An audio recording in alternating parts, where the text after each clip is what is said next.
Business over drinks. Business over drinks. This is Dave and Terng. This is business over drinks. Hey everybody, welcome to another episode of Business Over Drinks. My name is Terng and I'm calling in from Singapore. Good evening. My name is David calling in from Brisbane. How you all doing? So anyway, yeah, you go ahead. Carry on, Dave, carry on. If you notice that our background's a little bit different, why is that, Terng?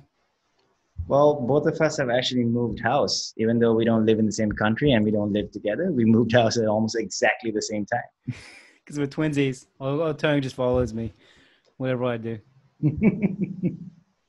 Who told you? Actually, so we've been planning to move house for a while, and I think this is going to be the first episode that we actually record in the new house. Second episode, the first episode, we're never going to air because it was terrible. It tanked. Yeah, it was really bad. We just went on. We went on a run for some reason.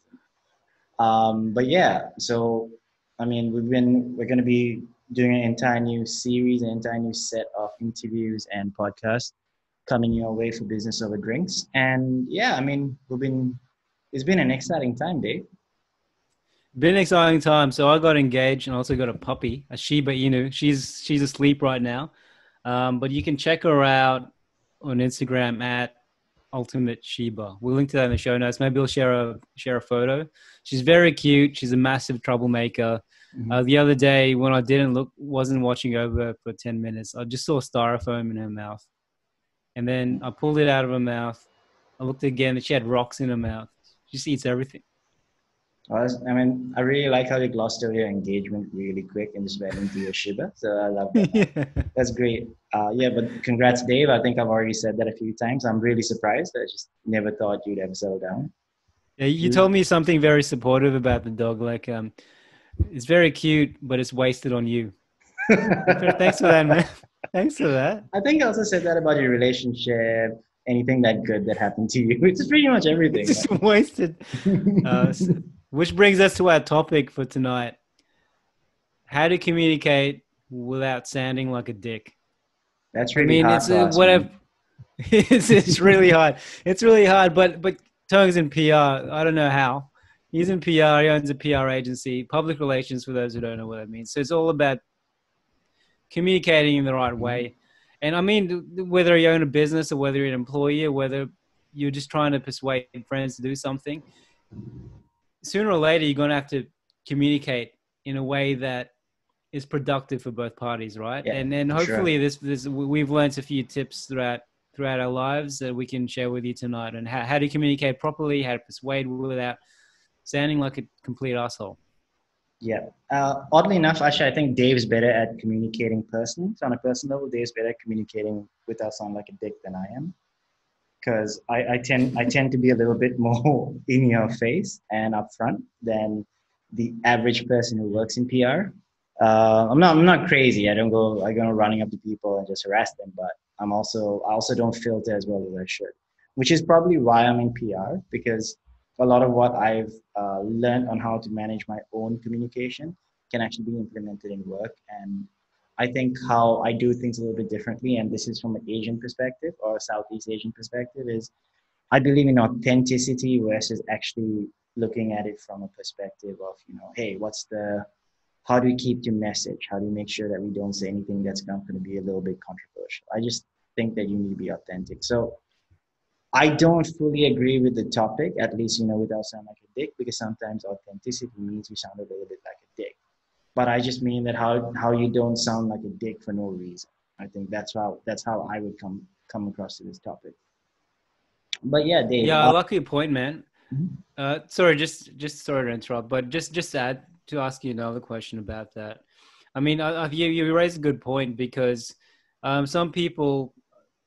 There's a school of thought out there that you need to be politically correct all the time in order to sound like a typical politician, where everything is kind of politically correct, everything sounds nice, but it's I agree with you that you have to be genuine. But how do you be authentic while still being productive for both parties? Like how do you do it? Like Okay, unique. so the most important thing there is whatever you're saying, your actions or your services or whatever you do has to match what you're saying. You can't just say things and pretend to be authentic. You actually have to mean it and be able to follow through on whatever you say. So if you say your product, your service, your company is going to do X, Y, Z, damn well make sure that you're going to do it.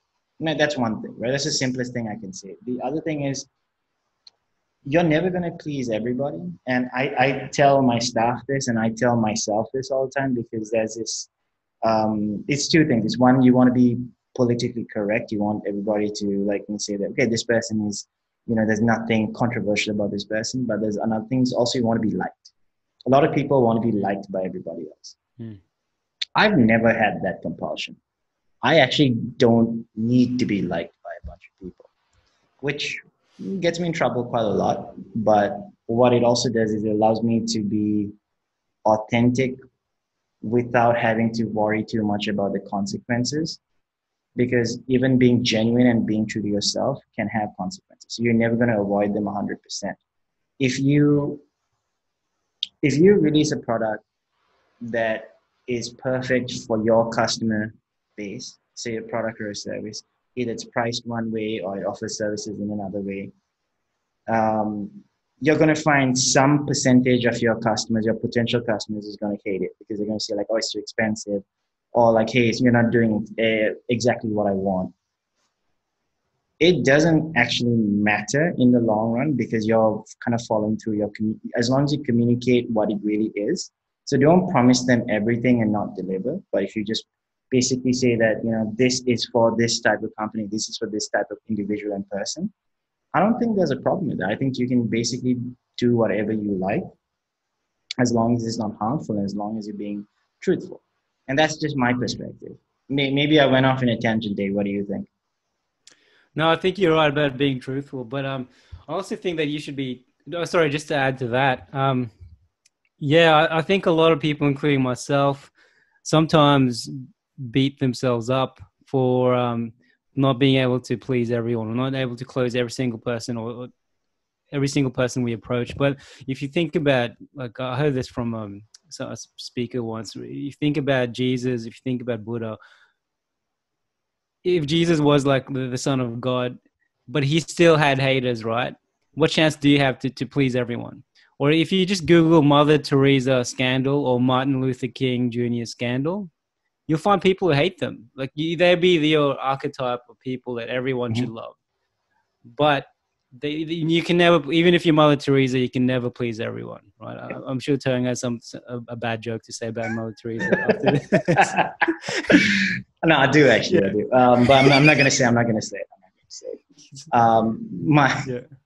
my only thing is, if you Google Mother Teresa, I just recommend you read everything because I might be on an other side of the fence on that one. Okay, there we have it. See? Martin Luther King, I'm good. I think he did more good than bad. But Mother Teresa was Yeah, jury's out on that yeah. one. Jury's out on that one. At least for me. I mean, I've got no personal vendetta with that at all. Yeah, you do. You do. All right, Dave. Man, small segue. What are you drinking? Oh yeah, I'm drinking Aussie sake. It's Nice. What's the called brand called? Junmai. It was made in Penrith Valley, Blue Mountains, and apparently you can drink it like wine.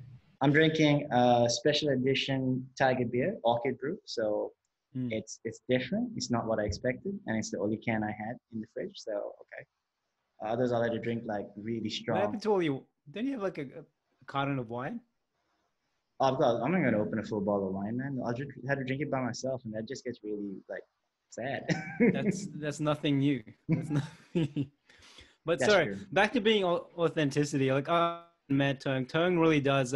His personality can really piss people off. But for me, it Oh, is. thanks, man. It is confronting. Like not from a not a I think professionally you do pretty well, but from a personal level. But compared to other friends who are more, who I feel are less authentic but more polite, I can be more open with Terng because I know what he'll say is more honest, and then the feedback he'll give me is more honest and genuine. Just to add to that, but just my point. How do you sound? How do you? not sound like a dick. So one thing is so let's say you're in a position of where you need to ask someone to do something. Well, one thing I've learned over time is to not directly command someone to do something, because no one likes to be told what to do. So I generally like to ask questions. So for example, how's the report going? Or did you realize that it's due on that's not, that's a really bad example. That's a shit example. Dave just sounds But, really passive aggressive when he talks to people he works with. So am I the only one supposed to be doing this report?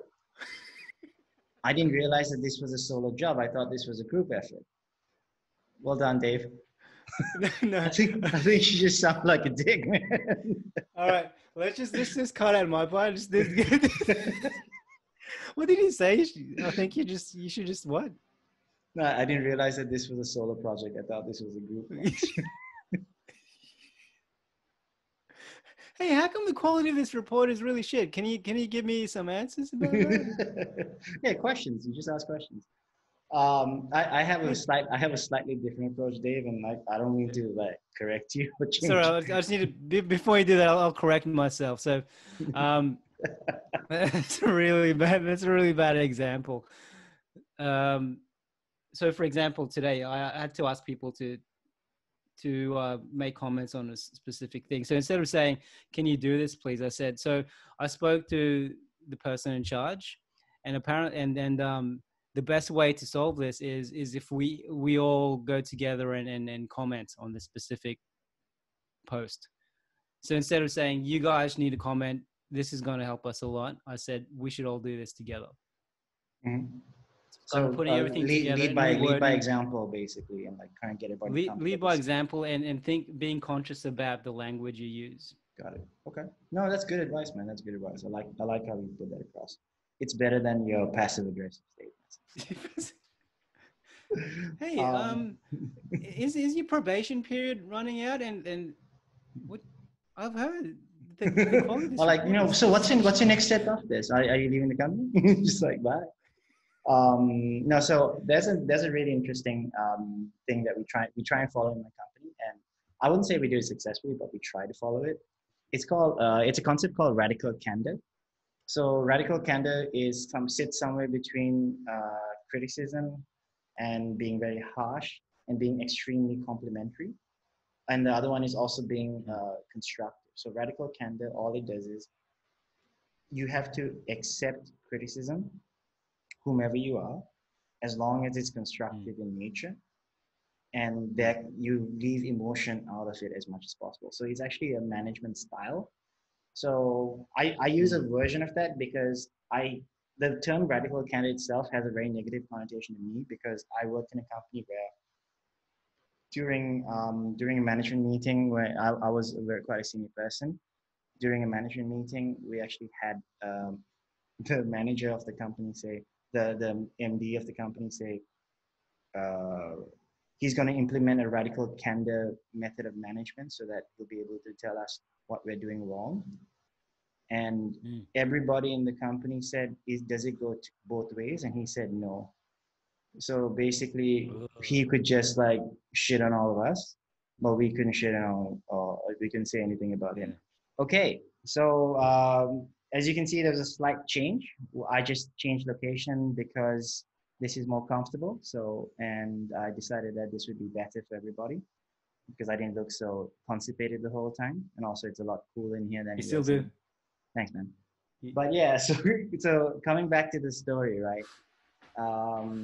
We use a version of radical candor. So because I worked in that company where we were told he was going to try a new management style called radical candor. He used it as an excuse to basically be as abusive as possible. So he would just like say really harsh things to people. He told me a lot of really harsh things about myself, and he also said he said quite a few things. I may have also said quite a few things in the spirit of radical candor, which didn't work that well, at least on my part. Yeah. But when I started my own business, the first thing I did was I had that same concept where people could tell me that they were wrong. So in like frustration, my team would tell me stuff, or clients would complain about everything, versus taking it offline and trying to hide it. I would actually have a conversation open in front of everyone I mean, Dave's seen this, right? I have a very open line of communication with my team as well. And I always give them the window that, hey, you can make mistakes internally. You can say things that aren't, politically correct to me and internally, but there shouldn't be this, there shouldn't be any form of discrimination in the way you act, in your actions, or in anything that we do. So I try and keep an open discussion, creative environment for people. So, like I said, we often come across as being a little bit of a dick sometimes.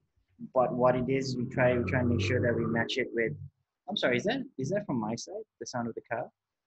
Yeah, that's a sound. Look, that's from your side. Oh, I'm sorry, guys. I'll make sure that they'll try and stop cars. Yeah, they'll listen to me. Oh, I think that worked. I think they listened.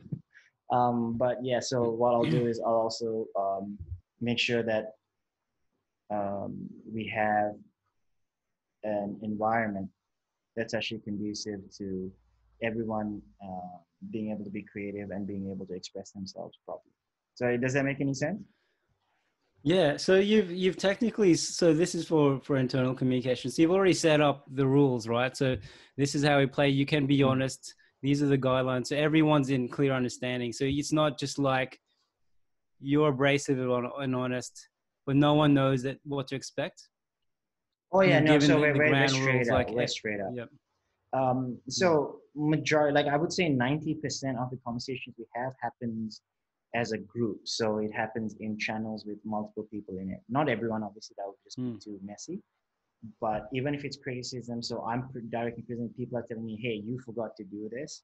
I'm like, okay, I will take it because I have to. I have to lead by examples, which is why that kind of what you said resonated with me as well. If you're not able to take criticism, if you're not able to learn from your criticism and get better, then I mean, you can't really expect anyone to follow you, right? No one, like unless you're Steve Jobs, right? Who basically did everything wrong, but people followed him because they were like sheep, sheep, right? Wow. Right, it's another topic altogether. I love iPhones. Yeah, But anyway, radical candor. Right. Is that based on Ray Dalio? I think he made it popular. I need to check. I need to check because it actually is a very established management method. I need to check. So I'll if you'll include in the show notes like a little bit of history about radical candor, because to me that was a very interesting and very important thing, because internal communication to me matters a little bit more than external communication, because if your internal communication matches and fits your company, your external communication will naturally fit your company and your business, your brand, your persona is as well. So it has to be consistent. You can't have, in my eyes, you can't have two different forms of communication, because then you're just going to get really messy. Yep. And just to add to that, so Ray Dalio's book, we'll put that in the show notes if you haven't heard of it already. It's Ray Dalio Principles, and he talks a lot about, I think they call it radical honesty. I may be wrong. My memory is pretty shoddy. So it's from all the Australian sake he's been drinking. Yes. Oh, by the way, radical candor. Can you give an example of what it? Well, let's say if someone wants to implement it into their company or the management, how would you do it? So let's say I don't like the way you designed a logo, and we're using radical candor. How would you say it? So it's a bit subjective, but what it would be is, instead of saying, hey, this is shit and terrible, I would say, hey, I don't think this fits the quality and standard that I've come to expect from you.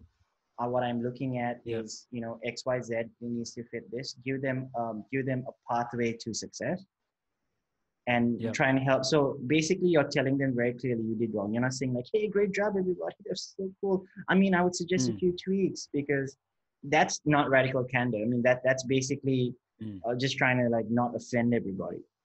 But I would say, hey, you can actually do a lot better, because I've seen you do a ton better. I just felt like this wasn't good, your best work because of X, Y. That's what I would do. That's how cool. I would. And I think what you've done well is you've set up the you've let people be aware that that's your style from the get-go. So it won't come as a surprise. Yeah. They know it's it's all about honesty from the start. It's very apparent for everybody that, I mean, I don't I'm very consistent in that as well, because I also let other people, my people in the company, those that have worked with us for a while, are brutally honest about stuff. And sometimes I really want to tell them, like, do you know who you're talking to? But I can't, because then, I mean, that goes against everything that I've tried to set up as a business owner.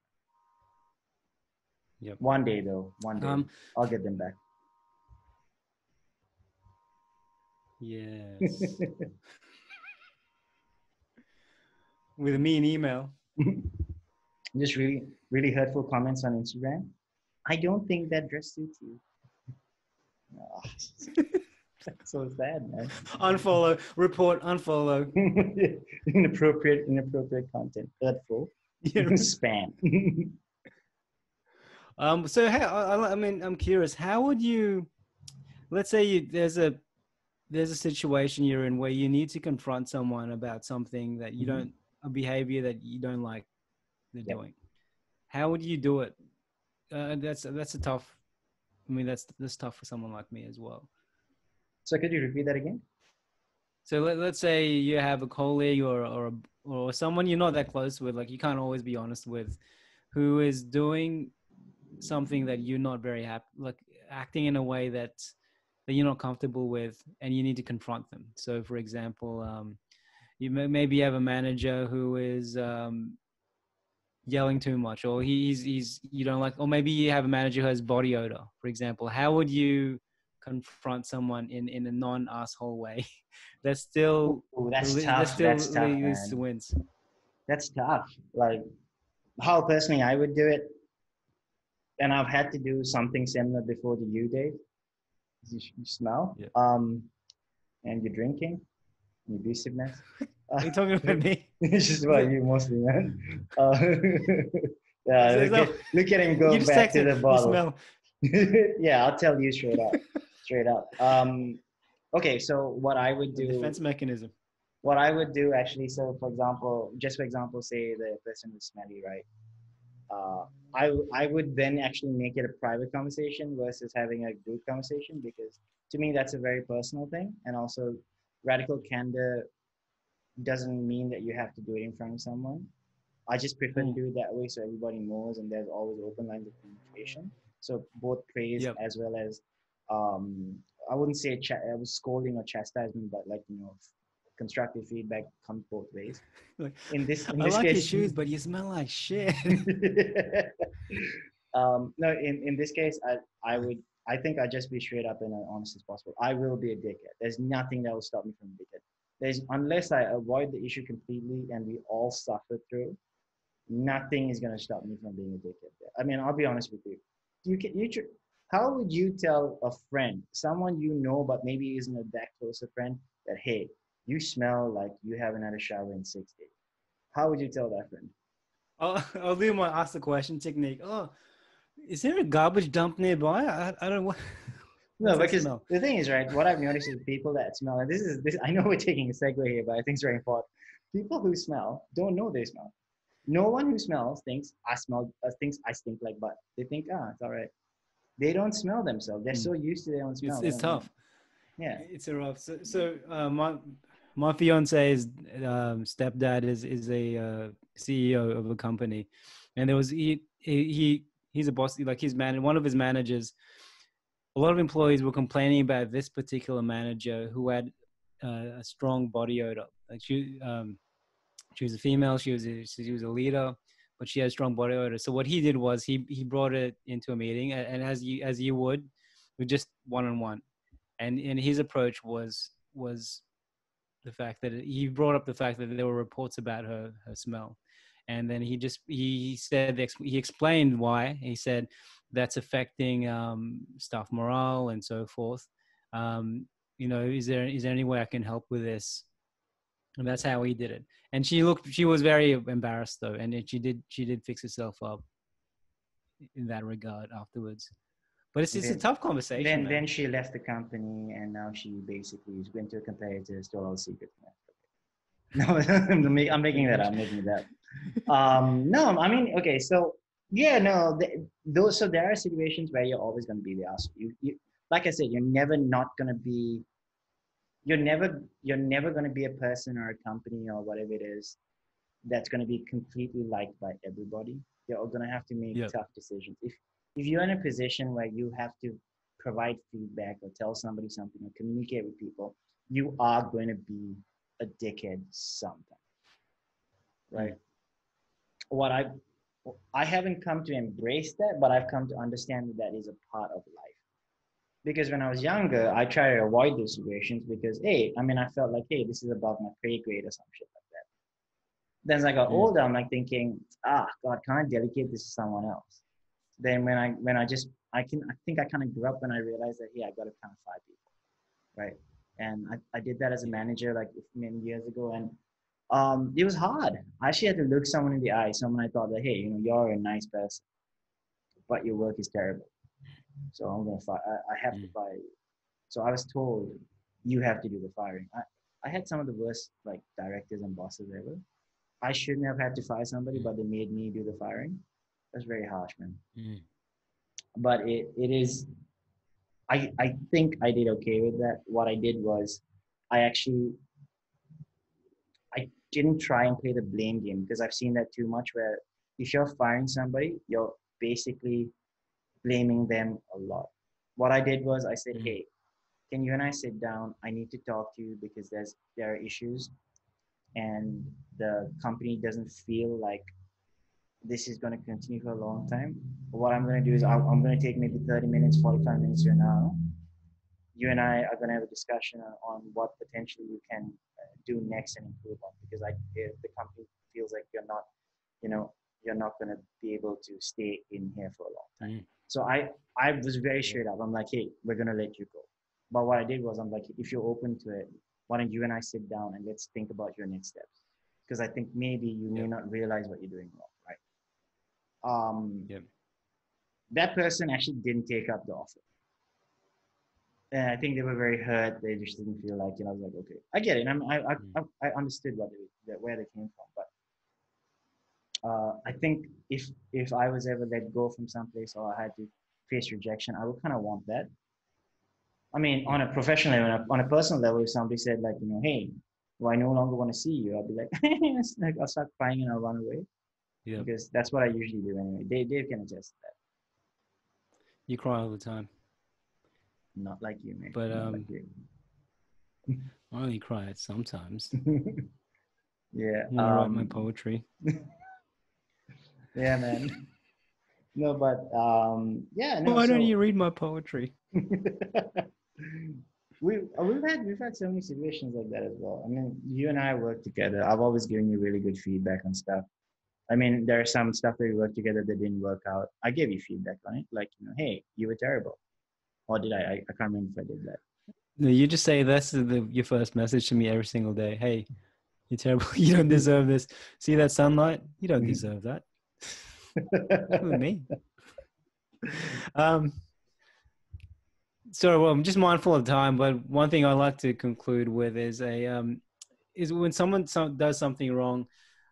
I personally, everyone's different. I don't like to lecture, and because I know that person knows that they stuffed up. Everyone makes mistakes, and to lecture someone is just like a parent lecturing you when you know exactly what you did, and I think people already feel bad when they see the consequences of what they've done. To be lectured at, to be explained something they already know, I think is a waste of time and waste of energy on everyone's behalf. That's my personal, that. So I don't like to lecture people about screw ups, especially if I make them a lot myself. Yeah. You do. You make them a lot. I do. I do a lot. You do a lot. Yeah, you're lecturing me right now. Yeah. Okay. Then I think I just got one small thing to say. I just want to reiterate that you're never going to be liked by everybody. The thing is just be authentic, be yourself. Everything else will kind of fall into place. Even if it doesn't quite work out with some stuff, some people, some clients, some businesses, doesn't matter. As long as you're authentic and you follow through with what you say. I mean, positively, not the negative side, obviously, but you follow through positively things that you say you're going to do, then good things, or at least positive things for you will happen. Yes, very true. And just to add to that, some books that helped me with communication. Joe Fox in one of our podcast episodes recommended this book as well, which is How to Win Friends and Influence Others. It's a really good book, as well as Never Split the Difference, which is a book by an ex-FBI agent named Christopher Voss. He talks about negotiation and body language and stuff like that, which is very useful. So I recommend them, or check out that episode with Joe, because he's also a master networker. Yeah. I mean, we'll include all these in our show notes as well. The first book is by Dale Carnegie, so I read that when I was very young. I did not understand it, but I'm going to reread it now. So. Don't lie to me. Any other stuff you want to share, man?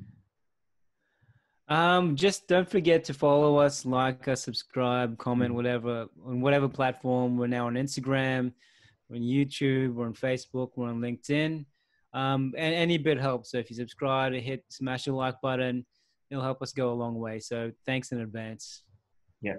And remember to smash that like button, but also remember to check out some of our early episodes. We've interviewed some really great entrepreneurs, and we've actually had some really good conversations, I think. We might need to start drinking more, because I do feel we have more energy when we're, I wouldn't say drunk, but definitely under the influence. So we may go that route. That's really... It's true, man. We have bad sign. We have really good conversations when we listen to the podcast. We're like, this is hilarious. Doesn't make sense. Hilarious. And yeah, I mean, we've got some exciting new podcast episodes coming up. We've got some really great people that we're going to speak to.